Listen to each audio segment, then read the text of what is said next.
Lepo pozdravljeni vsi skupaj. Aha, kaj bo vam vzeli mikrofon? Za pozdrav.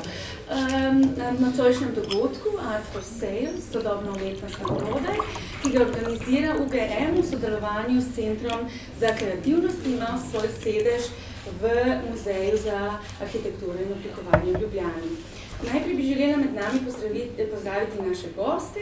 I would like to welcome our guest, Johana Hromnik, Doroteja Fortivec, Vasa Perovič, Dušan Smodej, Barbara Čeferin, Ana Berlin in Pjera Ravnikar. Današnji dogodek bo potekal nekako v dveh segmentih. Osrednji del je namenjen panelnim pogovorom, diskusijam z naslovom Kako vstopiti v svet sodobne umetnosti. Panelni pogovori so organizirani v 3 sklopih in v sklopu imel svoje vprašanje, svojo temo in bo poskušal odgovoriti na določeno vprašanje ter odpreti diskusijo. Gre za ekspresne panele, vsak bo trajal približno 1 uro. Gosti pa so odlični poznavalci in profesionalci, ki pomembno sooblikujejo regionalno dogajanje na trgu sodobne umetnosti. Vabim vas, da se diskusijam o tem, kako zbirati sodobno umetnost, kako ustanoviti galerijo in kako govoriti o sodobni umetnosti, pridružite s svojimi vprašanji in razmisliki. Po diskusijah bomo odprli mini pop-up razstavo z naslovom Papirnate zadeve, ki je prodajna razstava in vam ponuja možnost, da umetnost ponesete v svoj dom že nocoj. Dogodek bi začeli s pozdravom direktorice Centra za kreativnost, Anja Zorkovos. Hvala, Simona. Jaz bom zelo kratka. Lep pozdrav vsem tudi v imenu Centra za kreativnost, Muzeja za arhitekturo in oblikovanje.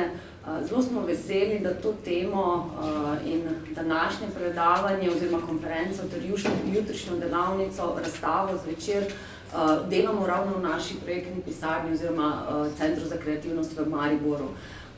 Veseli smo, da je UGM del partnerske mreže Centra za kreativnost, s katero probamo spodbujati različne programe z področja kulturnih in kreativnih sektorjev, ki ležijo nekako na presečiščih med kreativnostjo, kulturo, gospodarstvom in drugimi področji in da ta področja med seboj tudi nekako povezujemo.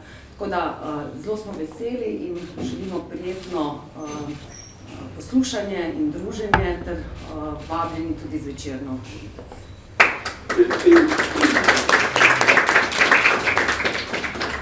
Anja, thank you very much for giving us this opportunity to organize this event under the umbrella of Center for Creativity of Slovenia, and thank you for offering these premises for us. So we can start now. I think we will use the mics now. Mislim, da bo boljše tako. Se slišimo tudi od zadaj, ja?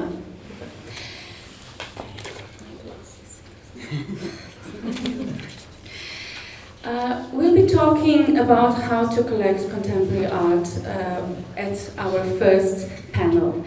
And my aim for this conversation was actually to get some professional insights and personal stories about the basics. This can range from how to start buying art, whom to ask for an advice, where to shop. Is there something like a poor collector? Is this also an investment? Or, for example, will I ever meet the artist that I buy?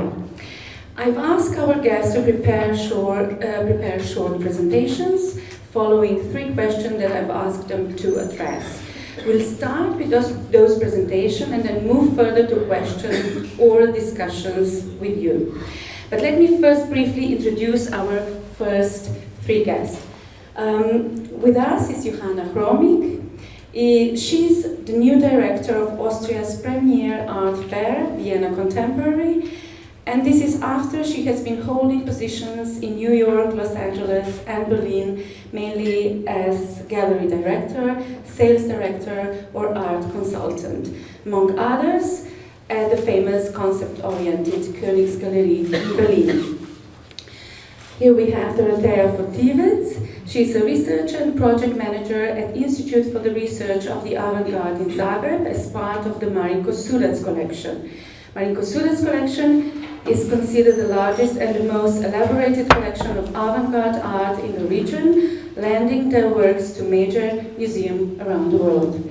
And Vasa Perovic, co-founder of multiple award-winning architecture office prvič arhitekti, based in Ljubljana and Vienna, and an art collector for over 25 years, with his own private VJP collection of contemporary art and design.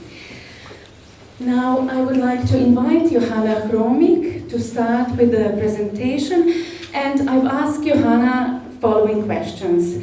What is the relationship between the gallery and the private gallery and the artist, and what is the relationship between the gallery and the buyer? So what does the gallery do for the artist, and what does the gallery do for the collectors? How do you sell so-called complicated art? So artworks from the field of concept-oriented, interdisciplinary or socially engaged art.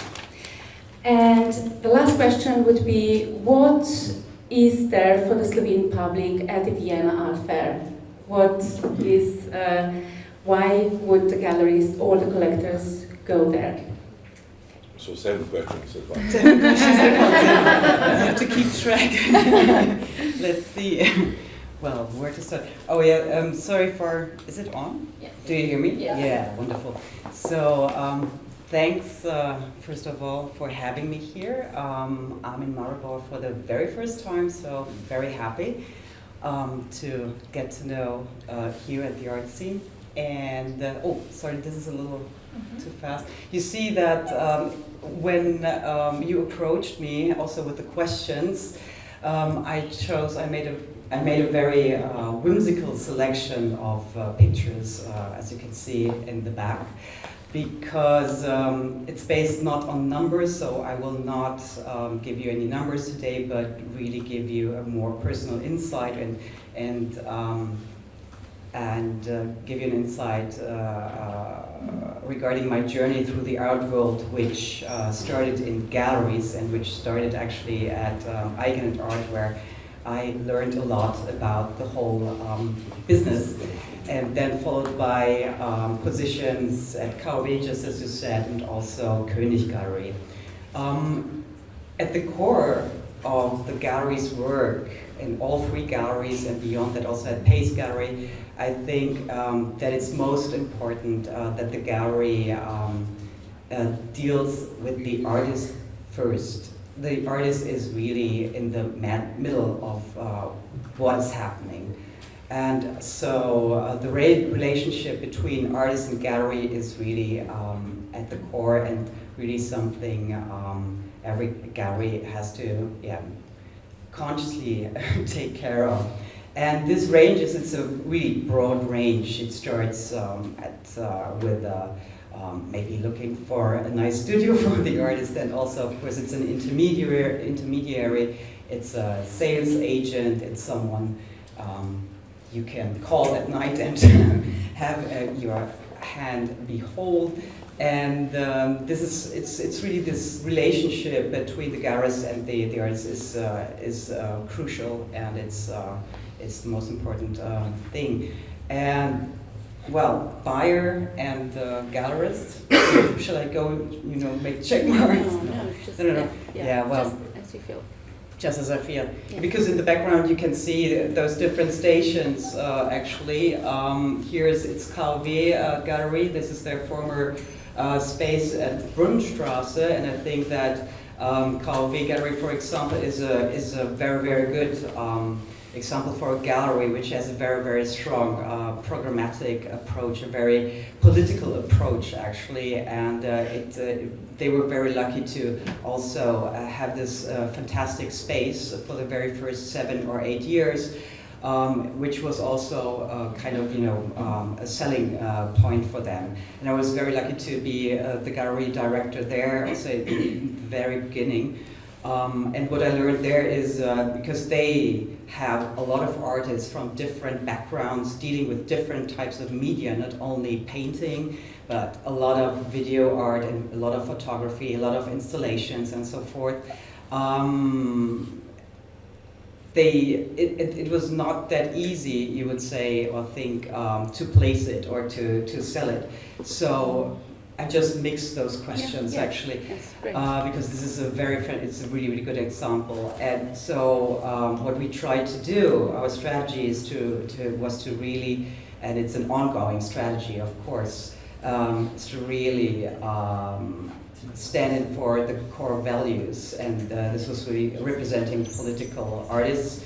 And you really have to find your audience. You have to pick your audience. You really have to target it and to locate it, actually, in a sense, because this kind of art or artists Calvé represent, it's not obviously, you know, a big seller in the auction market, in the secondary market. So it was. It's a very carefully chosen strategy, which kind of worked out or has been working out very well. This is another example, König Gallery in their old space with Alicia Kwan, which you might know. And König Gallery, and also with Johann and his next step to St. Agnes, which is an amazing building you will see. It's actually the same thing at the core, the relationship between, building a relationship between gallery and artist throughout the years, particularly the first 7 to 10 years. And then when he made this jump to this new building and the new gallery space, he added, of course, more artists, because the space, it's just, it's huge, it's gigantic, it's wonderful. It's something I think a lot of artists dream about, but at the same time it's a real challenge. And here he picked up a lot of mid-career artists and also artists who might have flown under the radar to that point, and who were like in their mid-40s, 50s. And he boosted them, really. He found a market for them, of course, also through combining or renewing his image with the move to this space, and then at the same time, of course, using social media, which is a tool not to be underestimated in these times. To further accelerate and also foster sales on just his audience in a way. So these are really two great examples how strategies can look like and what the tasks of a gallery can be in a sense. And also my task at these galleries was at the core, of course, being the intermediary and the sales agent, and much, much, much more actually at the very same time. So, but also the PR agency and so on. So it's all in one. It's a full service station. So the next question, sorry. Let me see.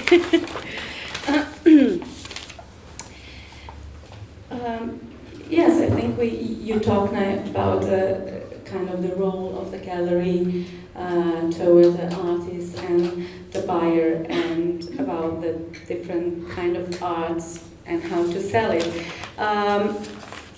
There is this question about Vienna Contemporary, where you held this new position, and it's the closest art fair to Slovenia, actually offer any relevance in a sense, but please, if you want to go through other examples, just do that first, right?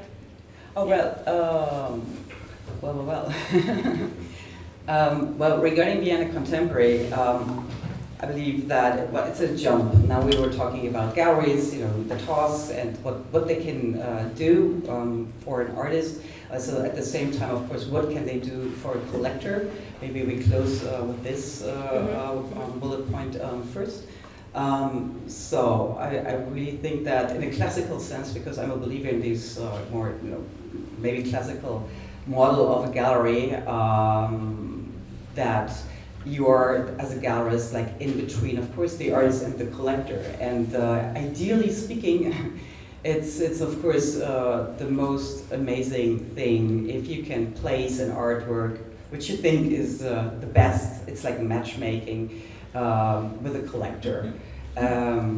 This is really the best part of this job, actually. But well, in a daily life, also what you can do for a collector is that the same thing with just like with an artist, you grow with the collector.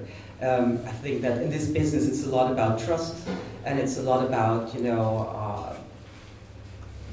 advising in a sense. It's a lot about this creating also a dialogue. It's a lot about of course selling in the end of the day.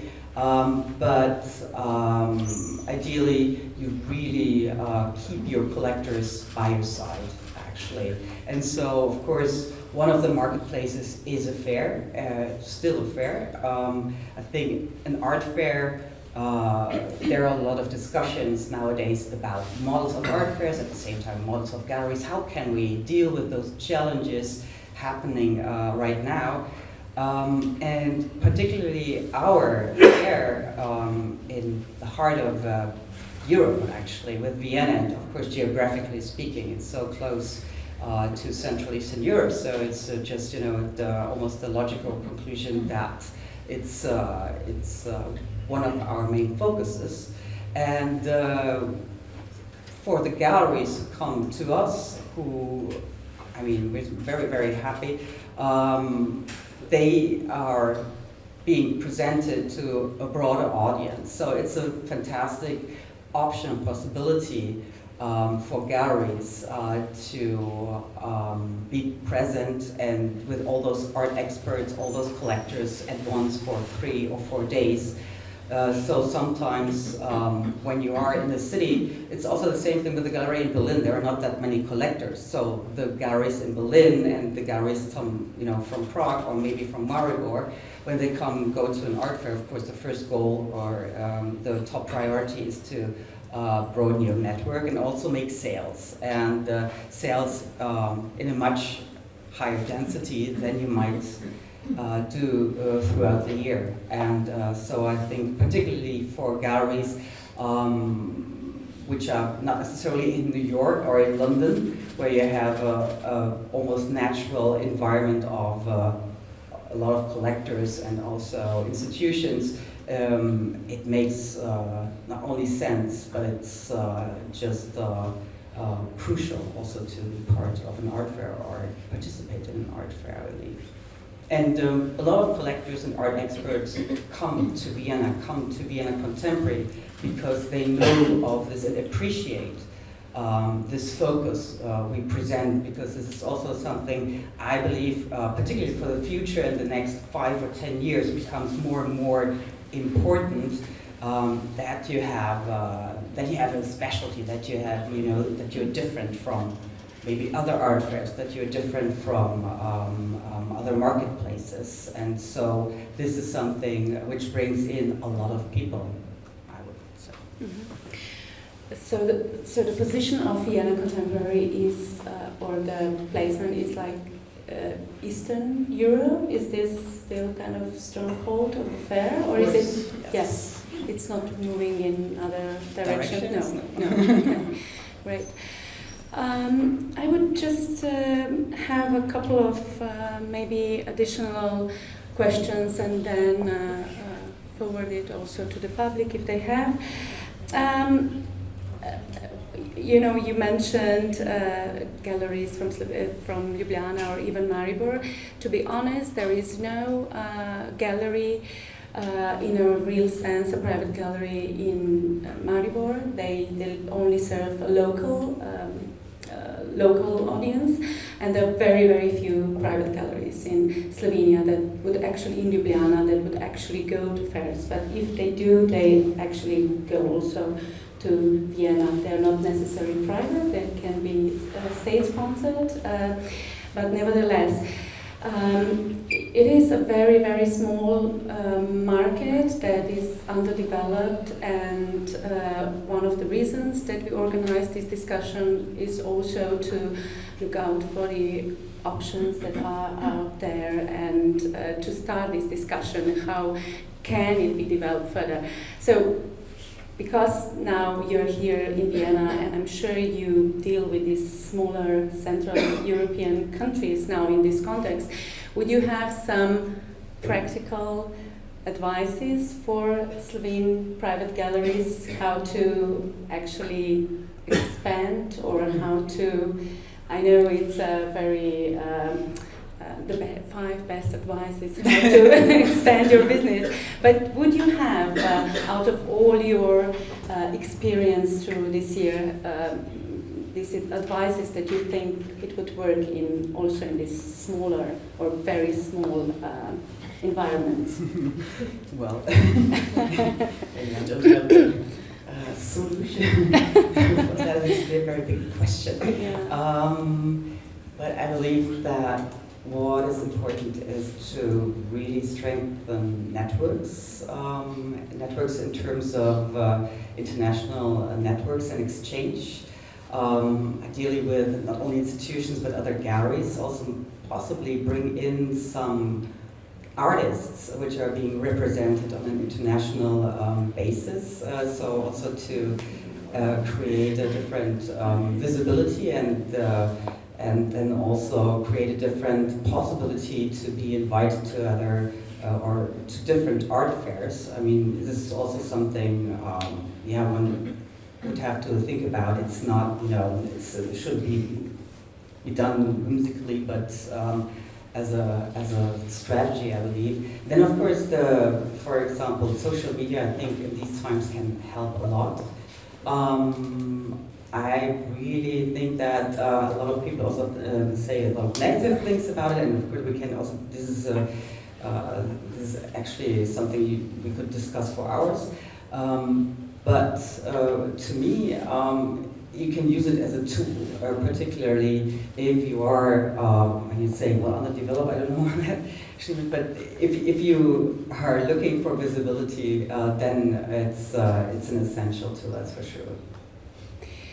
And then a very similar question from the other side, because you have actually gained both perspectives, right? The perspective of working with artists and then working with galleries. Can an artist approach an international gallery? Does it ever work like that? No. That's very clear. I mean, I don't want to, actually, I think that it's, yes. Well, sometimes the best advice actually, for galleries are artists, or their artists, when they look for advice, when they look for new artists, then they listen to their artists, so maybe they should befriend another artist or something like that. That might be a good strategy. But I think that, approach you also mean like bring your portfolio and so on. So this,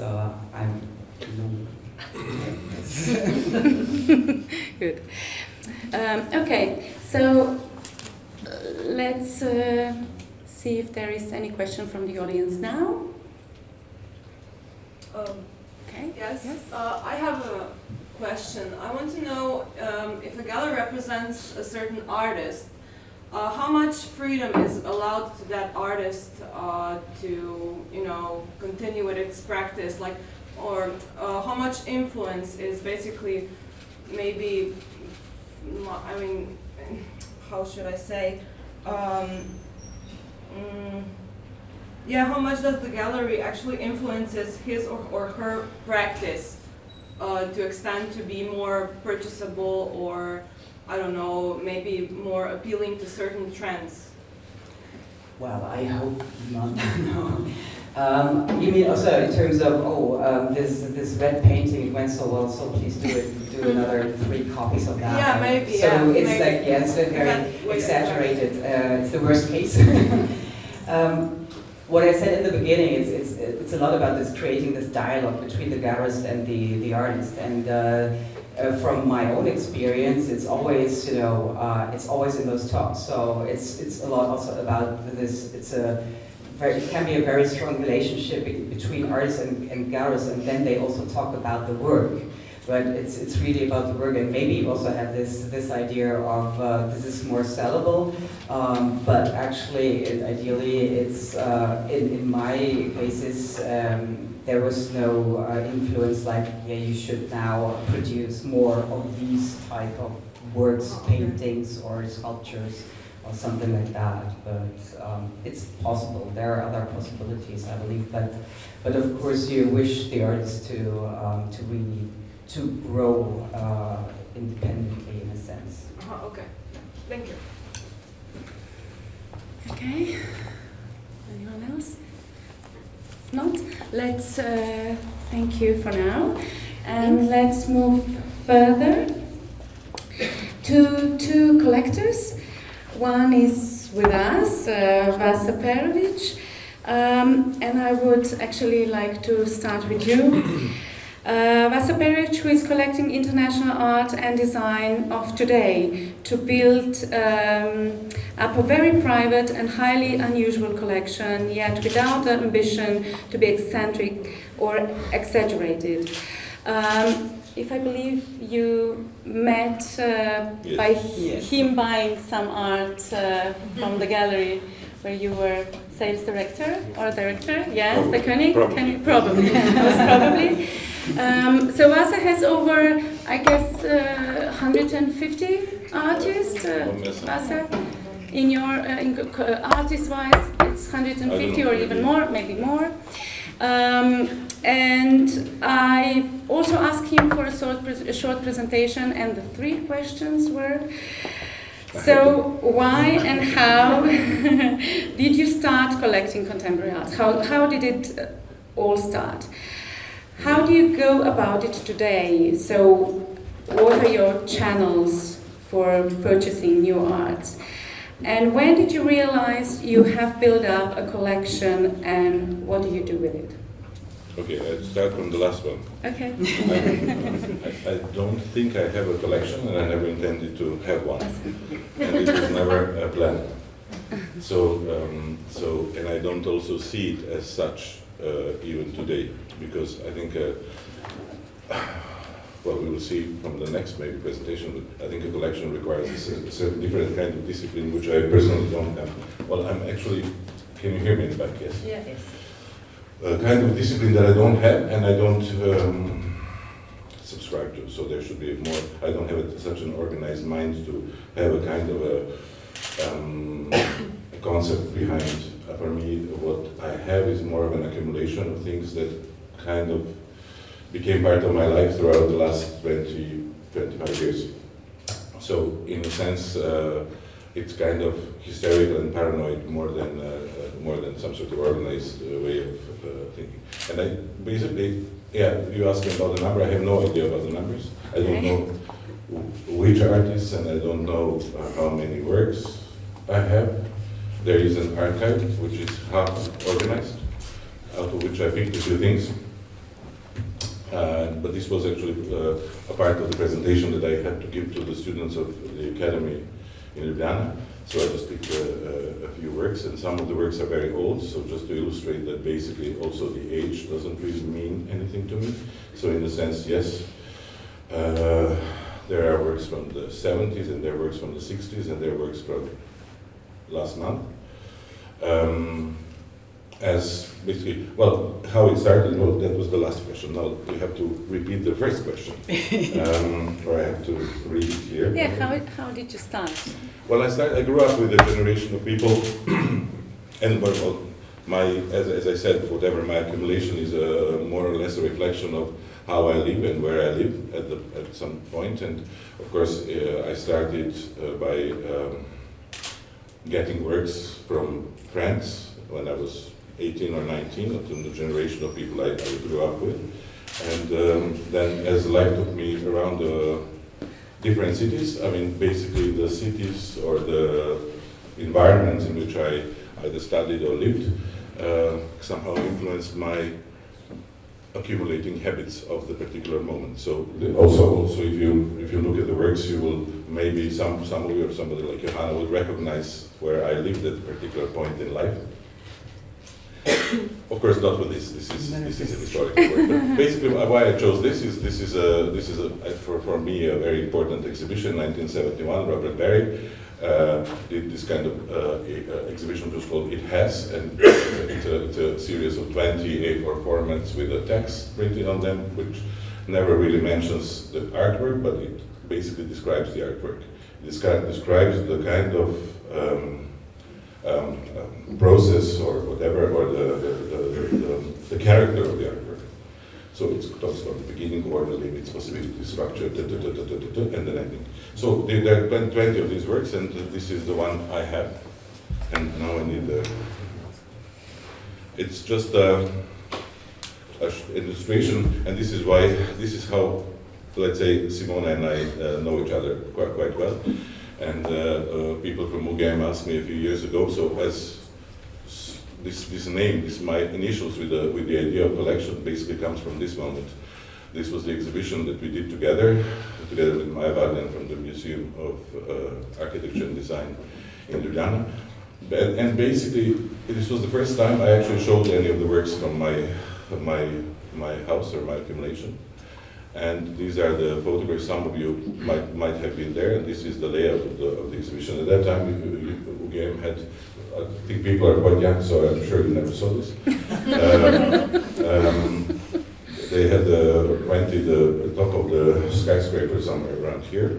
And this I thought was an interesting environment for me, because I couldn't imagine placing the stuff from my house or my office into a kind of institutional environment. So I thought it was very nice that you had this office space, an abandoned office space, in which we constructed something that is basically my life. We moved the furniture from my house, and those are the empty spaces that you see, and the boxes that you see drawn on the plan, where the museum rooms in between. So we kind of constructed the environment in which the ideal environment in which I should be living, and I don't.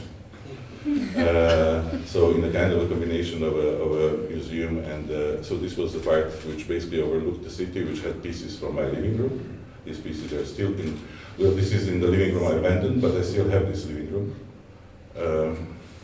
And then there were rooms where there were pieces from my accumulation, which kind of accumulated over the years. Just to give you the idea, this is something that comes from Johanna's gallery. From many decades ago. Yes. So basically, so I thought this was an interesting way to show the works, because first of all, it never looked like a collection. It was also, and then also a nice thing was that I was allowed by Simona to actually we didn't make a catalog, but we made a series of postcards. And the series of postcards allowed me to show the plans and well, these are the postcards. In the back there was a plan of the room, there was a list of works, and there was so also I think that the idea of moving from the idea of cataloging the work was also very important for me, because I can't imagine subscribing to a kind of the idea of a complete archive or a complete catalog. Because once I think I would put that into that kind of format, it wouldn't be mine anymore. It would somehow be far too organized for the way I think about these things. And then at approximately the same time, when this exhibition finished, I also finished my own apartment in Ljubljana, where I thought it was going to be an ideal place where I'm going to finally live with the artworks that I have accumulated over the years, which never happened, because I live in the apartment. It has a few more pieces of furniture than this, but not much more art. So somehow there's always one work or two which are leaning against the wall, but nothing ever got hung. There's literally not a single installed artwork in my house. But at the basement of my house we did a space which also at that time I thought I have a lot of works which are very difficult to install, or very large, or very uncomfortable to live with. So I thought this would be the ideal location, this garage, which is simultaneously a garage and simultaneously a kind of a potential exhibition space, that this would serve for all the video works, or for the works that are extremely loud, or for the works that are extremely smelly, or whatever, that you don't really want having in your living room. And there is the idea that we are going to start doing this because I live in this building with 3 other people. That we're going to start doing this in the summer months, but it keeps on getting postponed every summer. So still, this has never happened. There have been works installed to take pictures, but never really to show them to our friends or to other people. So, you want to ask? No, go further. Okay. So basically, I chose this work because this work was in the show in UGM at that time, and more as a kind of the story of this work is an artist who keeps on painting, drawing the same drawing many times over and over again. Somehow maybe mimicking or let's say reflecting on the process that the way I kind of deal with the artworks and with kind of buying them or getting them, because a lot of the works that I have come from either exchanges or as gifts from friends or friends artists and friends or also from common sources like the gallery market or the art fairs or whatever. But less so in the last years, because I think that the market has become so oversaturated that even I, who have grown up with it, somehow have difficulties to kind of extract the interesting things any longer. But somehow this work was, he says, when I'm happy, I won't have time to do this anymore. So maybe one day when I'm happy, I won't have time to get all this stuff anymore. So, and then this is just an illustration. This is a scroll through one single image of some of the works that could be in my house but are not there. Just to give you the idea of why did this stop, I don't know. And it's really a very random selection, so we just took a file and took some pictures just to give you the idea of how dispersed or how uncontrolled or how paranoid it all is.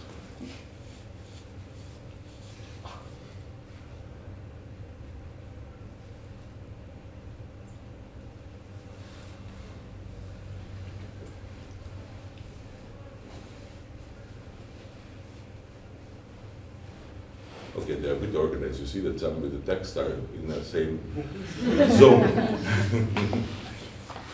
So basically, I think it gives you an idea. Also, maybe it's also obvious why I never count these things. This is just you have to understand that this is just a selection. No?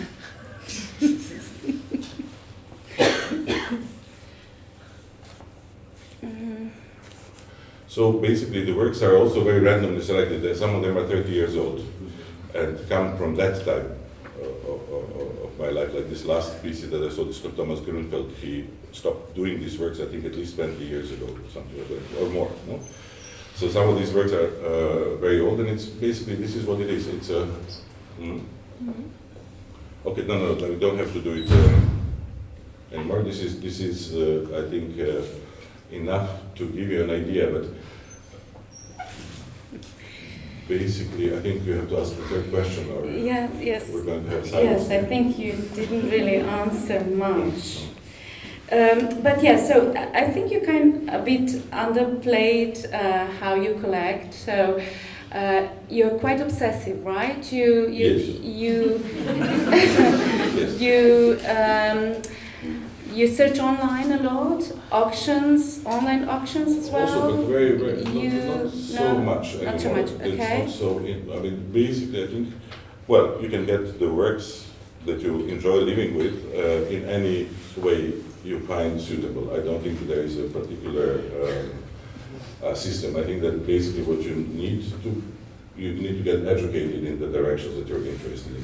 That's the most important part. I think you have to basically study the things, and in that sense, I'm obsessive compulsive.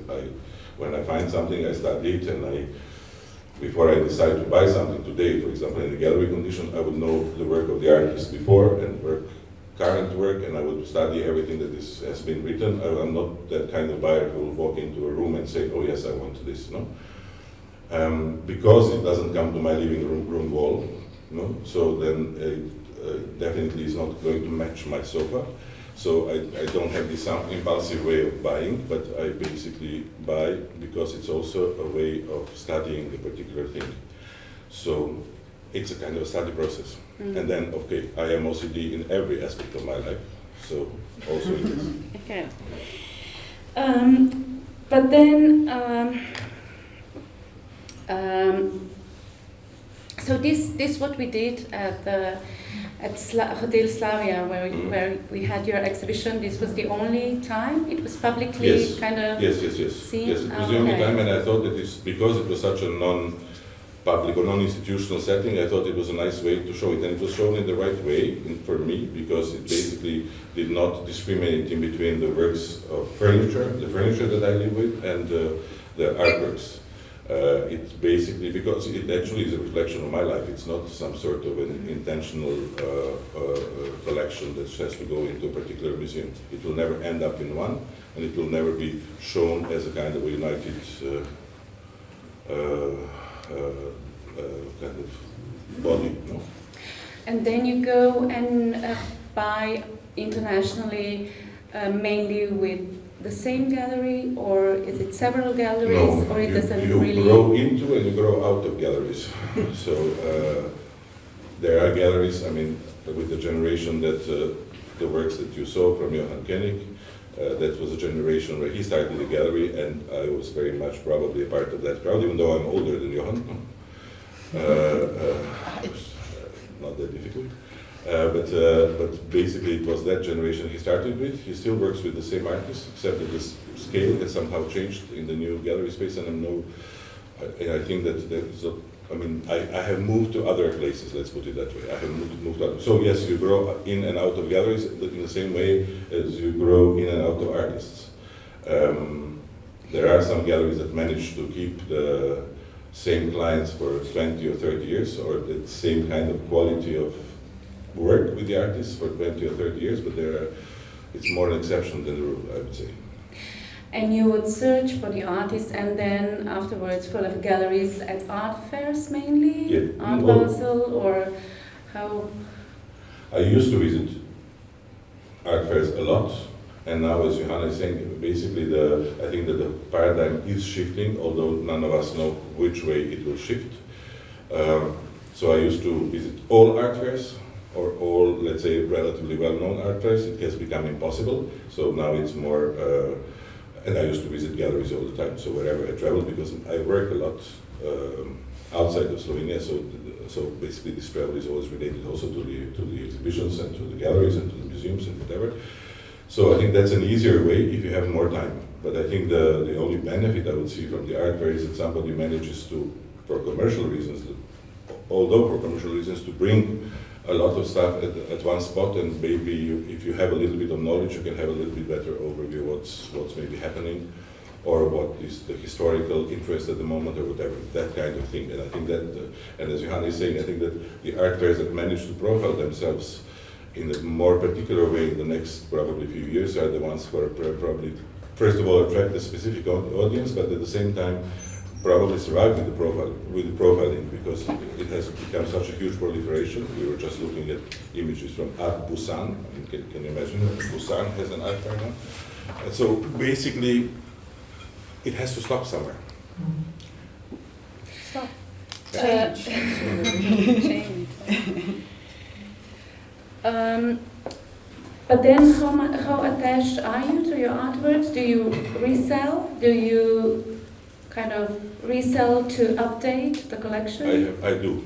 I have resold works because I wanted to buy other works, and I have resold works because I fell out of or stopped believing in some of the works that I bought at not at earlier times, maybe sometimes even after 1 year.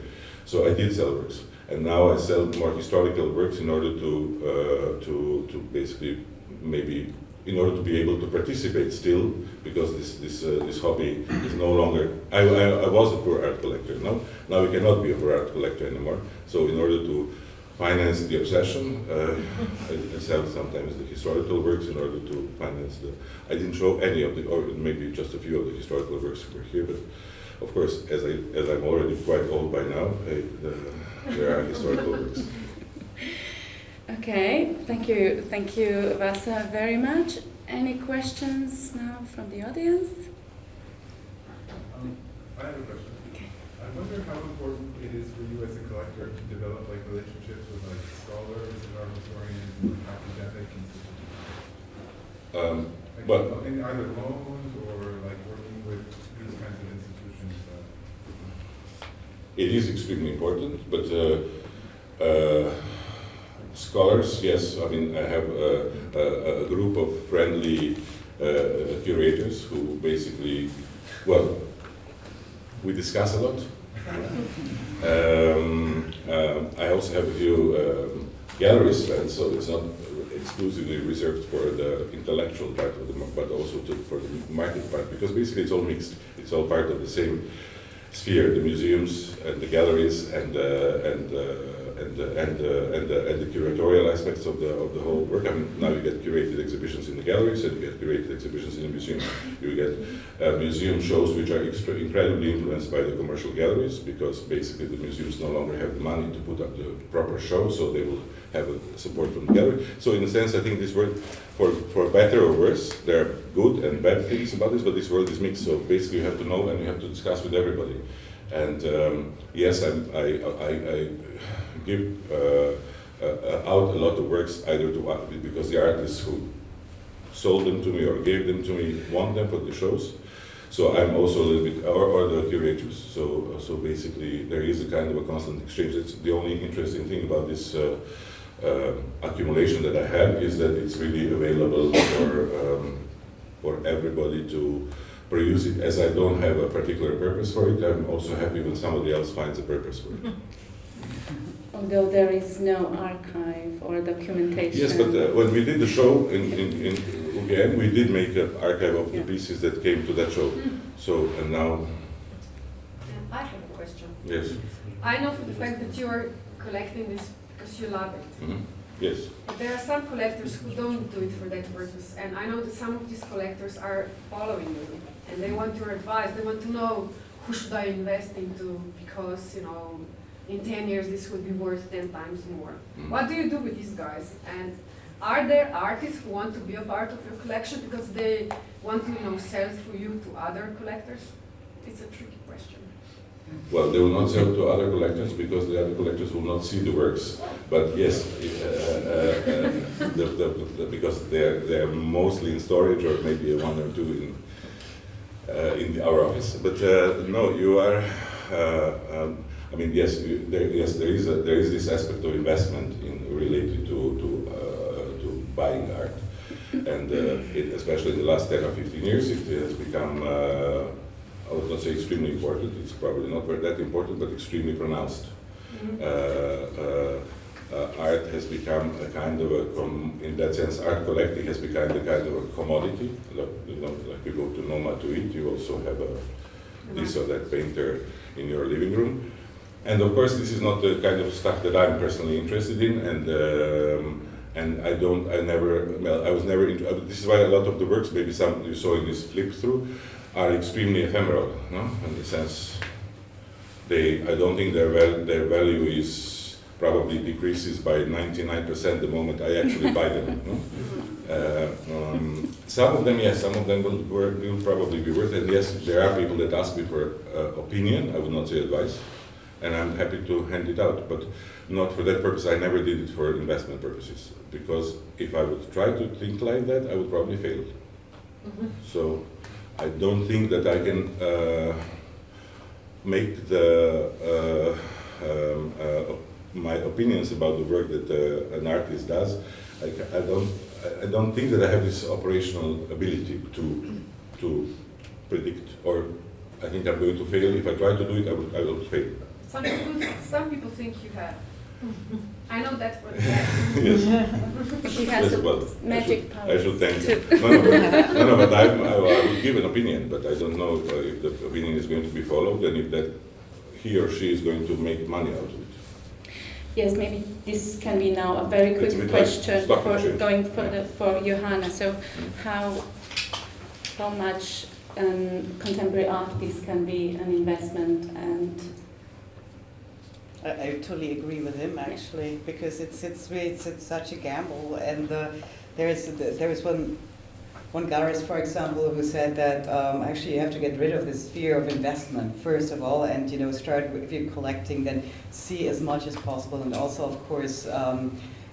Not of course, but you can also start collecting from within your own generation, because it's so close to you in a sense, so that for a starter or a beginner, you might get the easiest access to it somehow. But I think that collecting, it's a lot about passion. It's a lot about you also drive to belong to a certain scene in a sense. That, so there are a lot of different types of motivation. But at the end of the day, investment is not the best actually, because just as you said, you rather fail actually, or maybe your children, or maybe your grandchildren. They're lucky then. And there's one of the artists who makes this big jump, but I would not necessarily advise to go only for investment. It can be just a tiny small part, and you can be happy when you see that the prices are rising, or maybe also an auction result is in your favor in that sense. But collecting, I think it's more than that. And I could go for that. Yes, talking about that, I think I have a lot of artworks that I know are going to be completely, no, I wouldn't say in monetary terms completely without value. No, I have one of my favorite artists. I think it's a nice image of whom I have almost everything that he ever produced. So it will never make a big market splash because it's in my ownership. This guy, a Swedish artist, whose work I love, and I have lots of it. I have maybe 30 works of his. Practically, he's very slow. He also has OCD, a more serious case than I do. So basically, he produces works. It takes him forever to produce works, and I have most of them. And we are always joking that they are basically that I have become his museum. But I think these are older works, but maybe if you scroll to the next one, it's probably also him. Because I deliberately put it because I thought that this was going to be, I think this is a wonderful work. It's called Snerot. It's the Thorens. Put the next one. Mm-hmm. It works. Okay, is it on the mic? No, just put the next one. Okay, so this is a Thorens gramophone, record player. Oops, what? Back. But he reproduced the entire thing back to front. So this will play the records back to front. And this is why it's called Snerot, because it's Thorens. And of course, somebody who does this, and it takes him 2 years, and it even says, I think it's an edition of 3 or something, but I have the only one because he never produced the second one. So this kind of this basically talks about the monetary value. This is or this work, which is 9 ways to say it's over, the ends of all the movies in different languages, but it's 9 different ways to say something is over. Or this is a wonderful work. It's a dying film. I mean, basically, this is the last roll of film that was produced by a factory in the United States, and what is filmed on it is the last bulb of the classical bulbs with filament, which was also produced by another factory in the US. So basically there's no way to play this, but you only know that on this unplayable little movie there is a picture of something that has also died. No? And so this is, or this elaborate construction, this is a wastebasket, but with a garbage which is incredibly constructed origami pieces. So this is the same guy. This was in your show, no? Or this one. This is this is an old work. Maybe you can play the video. Not play the video. Mm-hmm. So also something that you don't want to put in your living room.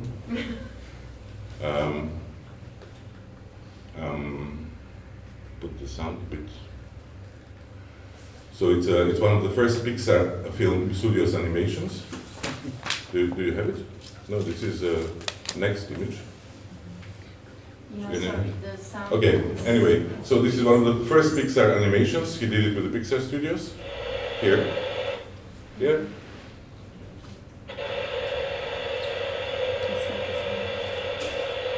Yeah, it's okay.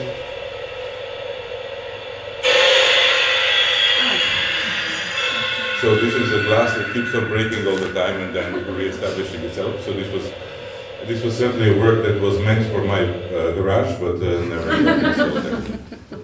So, but this, as I said, this is kind of worthless because this. I mean, I love his work and we're very good friends, but it's all in my house.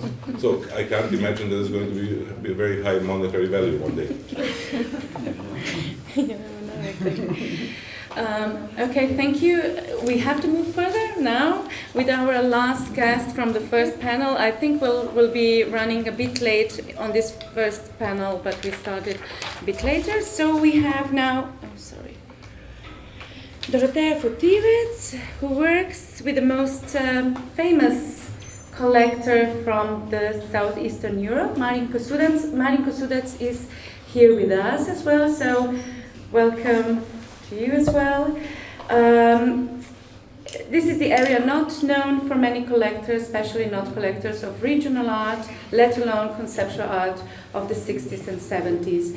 Dorothea, she deals with the private collection of over 10,000 works of art and related documentation, and I've asked her to present how 3 units of that collection work together: the collection, the Museum of Avant-Garde, and the Institute for the Research of the Avant-Garde.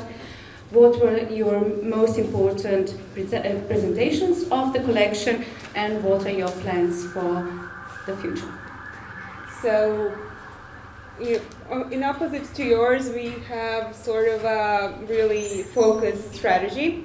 So, as you said, there is a sort of a triad where you have the collection that is in the heart of everything, that's the beginning of everything, from which in 2010 grew the Virtual Museum of the Avant-Garde, and then a year later the Institute for the Research of the Avant-Garde.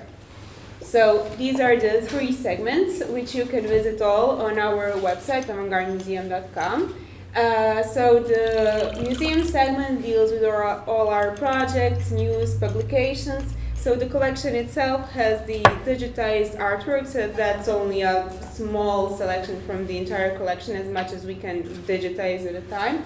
And the Institute, which holds our yearly project called Artist on Vacation. So the collection itself is, as you said, it's very much based on Eastern European, Central European radical practices. It is the most comprehensive collection there is of such art, and it starts with the year 1909, so the historical avant-gardes, neo-avant-gardes, and then to new radical practices, ending with the fall of the Berlin Wall in 1989. It has a clear strategy and a museum sort of type of collecting, because it holds very much value not only to artworks but also to documentation. And you said, but that is why the number you have here is 100,000 units. And when we say units, so it's not only, painting, sculpture, video, all these traditional types of works, but it's also the documentation, sometimes the entire private archives of artists, and everything that tells actually the story of this entire region. So this is that anthropological approach to collecting, because it's not just about gathering artworks, but it's about placing it in a certain context, because when you put it all together you can really see one entire story of the artist, of some events, but of course the entire socio-political situation that was happening around the period. So the aim is to preserve it here in its contextual unity, so it can be further researched, valorized, and then presented, of course, to the public, which is why we started the virtual museum. The end goal would be to place it in a physical building, so we are not only online, but to have it available to all that are interested in it. So with the virtual museum that we have now, we want to make an interactive platform which would be available to anyone, everywhere, anytime. We want to increase the number of people who are interested and want to research the art of this area, and increase the number of artworks, and to enhance the visibility of the art scene here. And of course, this will build a basis for a future museum building. So with our strategy, we present this art through all our projects, through all our publications, through all our media outlets that we have, and it is a good opportunity for us to have, when we have this sort of an understanding of this art, and we have the team of people who works on our projects who help us present it in the way it should be. So we want to ease the reading of the canon for the entire world. So because this panel is about the art market, we wanted to see how the art market connects to us. Because when you have this very much an oversimplification, the more known the artist, the more profitable he is. There is a problem when you take the artists that are in the Marinko Sudets collection, because the art of this area, the art that these artists that are in the collection made, it was never an art that was made for the market. It was never for someone to gain personal recognition. It was from their own drive to create. But what happens today, and what you can all see from the fairs and from everywhere, you can see that these artists do enter the art market, which holds the question of which artists and how do they enter, what are the motives, and where are the information on them. What we can here offer is the answer to the fourth one, so where is the information? And we offer information on these artists through 3 segments, so education, visibility, and promotion. So starting with the education, so this online segment, it currently holds, so the Avant-Garde Museum website currently holds over 100,000 digitized items with over 300 artists that are represented. We have also participated now in 4 documentaries. There is over 100 expert texts that are available online. We did 15 publications, and we are constantly in the media. So you can see here a scale of our projects throughout the years since 2004. And you can see that it is constantly increasing, and you can see that actually the biggest increase happened after the virtual museum started. So around 2010, 2011, it's when it gained so much visibility. And this also allowed us to collaborate with institutions such as the Ludwig Museum in Budapest, MUMOC in Vienna. We have loan works to the Venice Biennale, to the Biennale in Anren in China. We did exhibitions with Tate Modern and with museums in Germany, in Poland, all across Europe. And you can see when we do exhibitions, so we either work exhibitions that we organize, and we have them in certain museums, or there are loans for other group or solo exhibitions.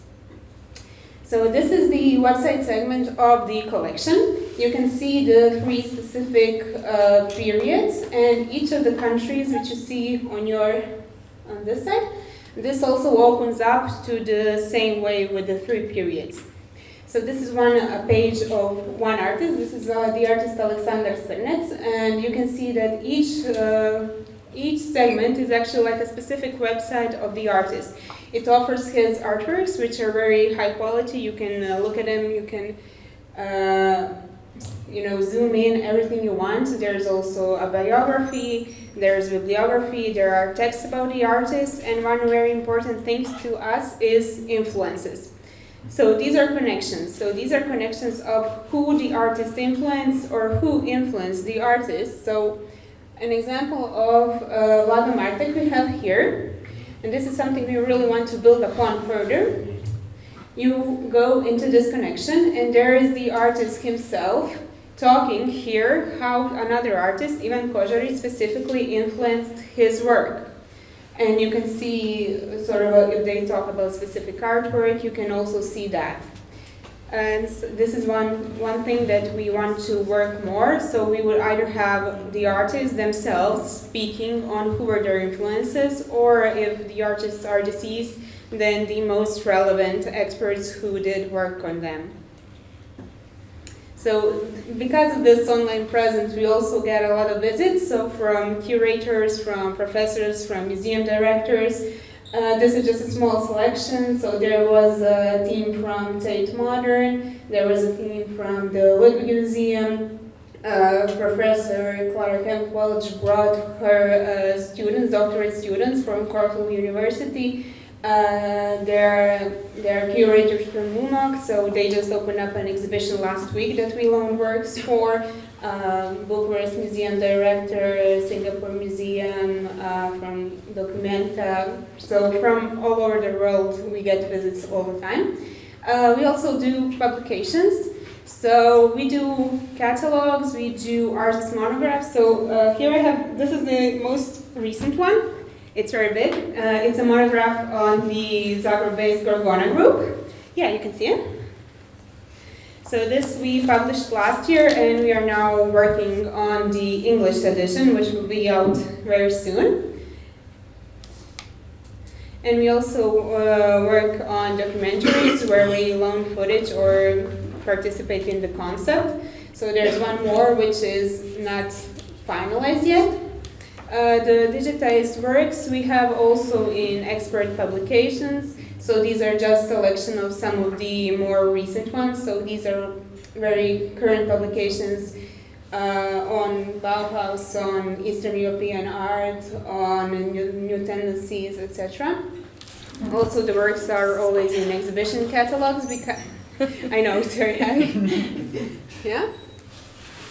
And what we also really want to do with all our projects is to always do something new, be creative, be innovative. So one of the projects was done with a museum in Zagreb where we adapted the exhibition for people who are blind and hard of sight.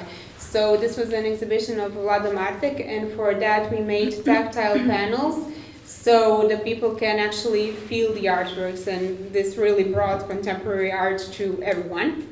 As well, there was the exhibition and an international conference on the commemoration of the First World War, and it was the central event in the entire country, for that occasion.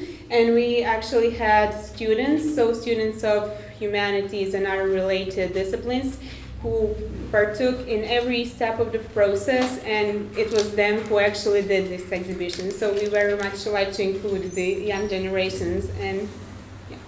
Okay. From my second point is visibility, because when we do projects, we always also try to make them as publicly present as possible. So this was one case study, I called it. This was an exhibition from 2011, which was called At Standstill, področja zastoja, and it was actually organized on Tito's yacht called Seagull Galeb, which was actually the place where the non-aligned movement was created. And the subtitle of the exhibition is actually Activist Art from the Collection. So when this whole project started, first of all, the ship was not in a port. The ship was not functional, it was not safe, and it was very hard to get all the permits to actually haul it in. So when that happened, there were, of course, press conferences to announce the exhibition and the entire project. And this resulted in an exhibition which showcased the artists who were at the time when these people who used this boat were, the main players. Their art was forbidden or marginalized in any way, or they were excluded from exhibitions, etc. And now their art is placed in the halls where these people slept, ate, rested.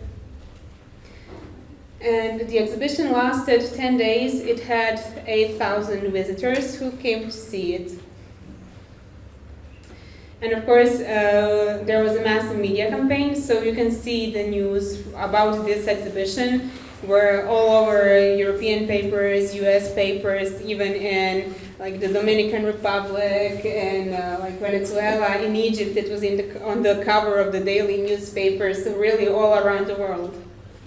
As well, we also do articles in magazines, we do interviews, and these are some of the selections where, so all these covers are artworks from the collection.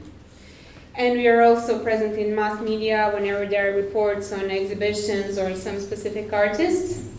also on some learning resources, and what is also important, as everyone said here, and as Johanna said, social media is now the key, and you can follow us also on all our outlets. So my third thing is promotion. So this is regarding another case study. This is our project that we do yearly, Artists on Vacation. It has a really simple title. It's a chance for us to present the artists, so who are either in the collection or who are artists of a more younger generation. It's a collaboration we have with the Valma Riviera firm. So each year we have artists come and stay with us for a week or so, where we can get a chance to present them. Sorry. Yeah, so I just wanted to say there have been now 8 years of the project. We also have it here. And there have been over 70 artists from 50 countries that participated. So these are just names so you can see who participated. So there are artists of these new radical practices. There are more contemporary artists from all over the world representing different genres, very many fluxus artists, conceptual artists. Yeah. So what happens there is, so our aim is, of course, to present them, but when you're on vacation, you're on vacation, so it's a very casual chance for us to talk to the artists, to introduce the artists. There are sometimes here art historians or the press who do interviews with them. And this results because when you have these radical artists, they never rest, they can't rest. It's not a vacation for them. When we call anyone, they say, oh, no, I don't want to come, I don't vacation. So, okay, yeah, okay, I know you don't vacation, but come and stay with us, talk with us. And what happens is they always create works. So every year after the project, we have an exhibition in the Zagreb Museum of Contemporary Art, so where we present either the artists or the works that they had created.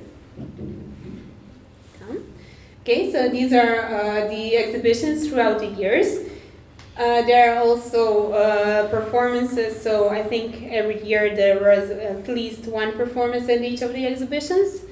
And what is also important to us, when we present these artists, we want to make it as widespread as possible. So we make a catalog for this exhibition, and the catalog is printed in 100,000 copies. And yes, it's 100,000 copies. And I'm wanting to show you why and how it is, because it is this, and I have a few examples here now. So this is the catalog that we have for the exhibition, which presents the artist. So this is the highest print run newspapers in Croatia. And so when you have this additional cover, it's on every newspaper. It offers information of all the artists that participated. It's also like an invitation. So, I mean, you can also take a look.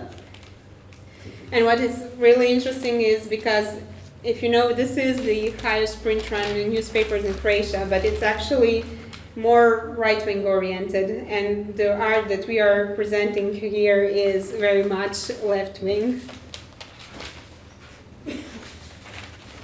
And to go more into the topic of this entire program, we did a research to, connect us to the art market in this way, and we saw what three probably the most renowned museums are interested in now. So we took MoMA, we took Tate Modern, and we took Centrom Pompidou, and to see the artists that are also, some are in the collection, some are not, but these are very much Eastern European artists. So you can see that since 2001, their acquisition policies have included very many of these artists. So this is just a selection of them, and the amount of works that the museums acquired over the years.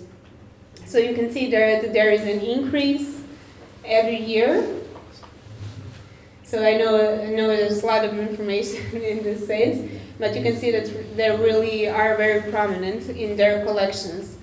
And you can see the number of artworks that they acquired. I think just from this little sample that we took, these are over 300 artworks that they acquired for their collection. And what is important, they don't just buy them and store them. So they do exhibitions with them. So for example, MoMA did the Transmissions exhibition, Tate Modern did the World Goes Pop, which featured many Eastern European artists. So for example, these are Boris Buchan's work, and most of them are from the collection. So Ludwig Goes Pop was in Budapest, and there was the Promises of the Past in Centrum Popindu. There were also 2 exhibitions that we organized with the works from the collection. These are the Non-Aligned Modernity and Non-Aligned Art from 2016 in FM Center in Milan and 2017 in the Ludwig Museum. And this showcased over 120 artists from this region.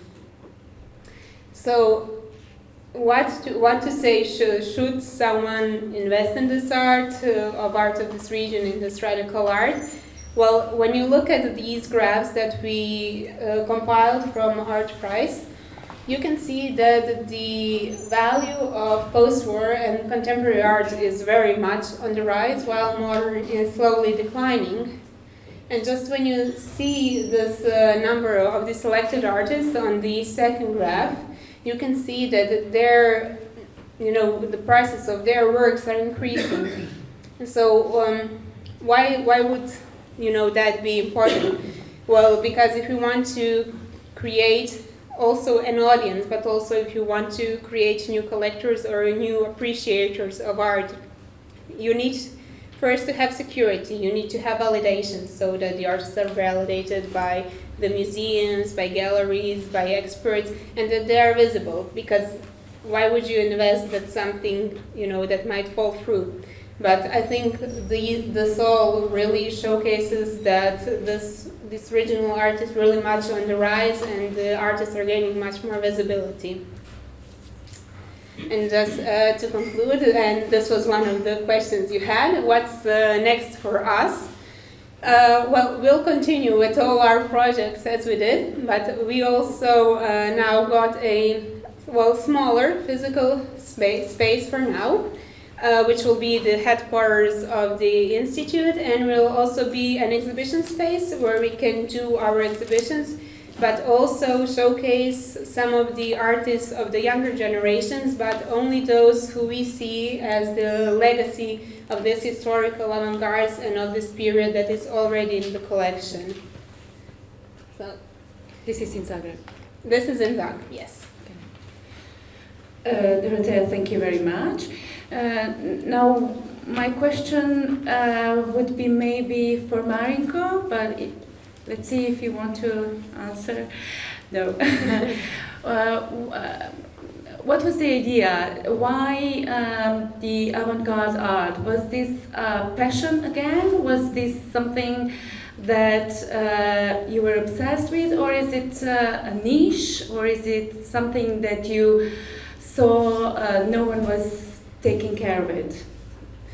Well, so I'm sort of speaking in his name, but for many years we worked together. Hopefully I can make it right. So when he started collecting, which was many years ago, over 20 years ago, he collected a different type of art, and which then changed in the early 1990s when he found these artists, these avant-garde artists, and he realized that that's actually something that's genuine, that's true, and that's worth collecting, that's worth preserving and presenting in such a way. Because I think we can all agree that this is not a collection, because when you say a collector, it's more of a private thing, and our activities really show that we are more like a museum than a collection.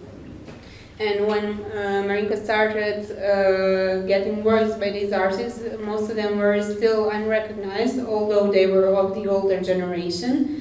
And it was with very much heart and an extreme amount of passion. I mean, he's the most restless man that I have ever met.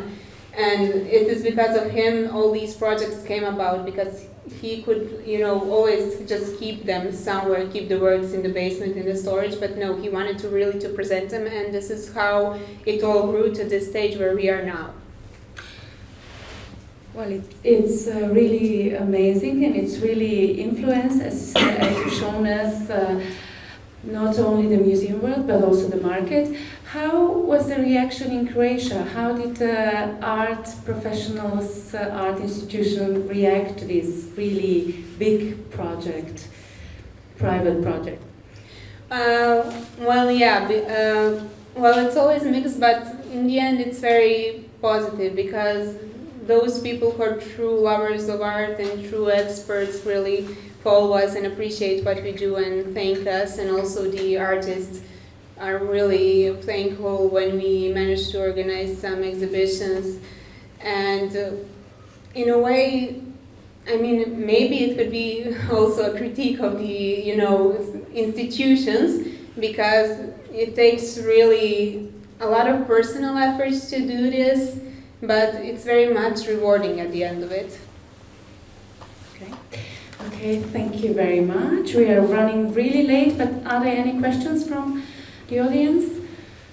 Not to... Just for and back to Johanna, the question Simona already asked you, but so both presentations show us that you are not afraid of complex art, so art which is not usually hanging our apartments based on smell, even sound. Johanna, do you have a lot of experience through your work with such a collectors, or how you worked with such kind of art, how you present it, why to collect such art as well? You remember there was a cow, there was an exhibition, Santiago Sierra, no, with mud. Yeah. That was a difficult sell, I think. I remember a lot of those kind of exhibitions actually, and I think that particularly at KV, this is as I mentioned before, it's also a very good example, and there's such a broad variety of collectors to start with actually. So this is very exemplary. I mean, these are two collections which are not similar, but they could be siblings in some ways, in a sense. And in terms of presenting, it's for example at KV, it was the space was amazing, and you should present it in the best way you can as a gallerist, or also of course as a museum curator, in terms of talking about it, and in terms of finding those kind of collectors. I think this is it's a question of visibility, of course. I mean, you go on when you're out there on vacation, or sorry, also traveling, then you look for those artists on your own. But of course, as a gallery, you also have the chance to showcase at art fairs. Also, well, as I said, through social media, and find those collectors actually. So it's really an active task from the side of a gallery to bring in those collectors, and not only wait, in your booth or in your gallery to have those collectors showing up. But I think it's also always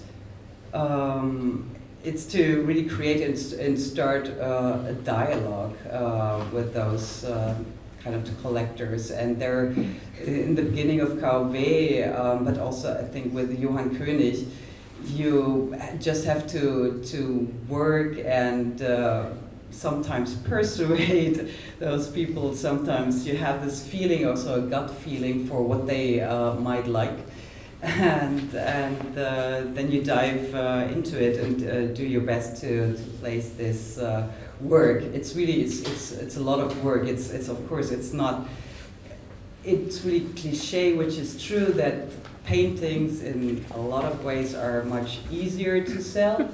That's for sure. So it's a more intense work to place these kind of works in a way. When you go to also a typical art fair, but when you come also to Vienna Contemporary, I think that a lot of art experts and also collectors know that we showcase this type of art there, and so they know actually what they will be facing or dealing with. It's a niche, right? It is a niche, yeah, that's for sure. Mm-hmm. But there are so many different art collectors out there, I believe. So So you just have to find them somehow. Social media. Social media, no. Art. Yes. So thank you very much. If there are any questions, just ask those people later when they will have their drinks. We have to now switch the panel. Thank you, Vasa, Dorothea. Thank you, Johanna.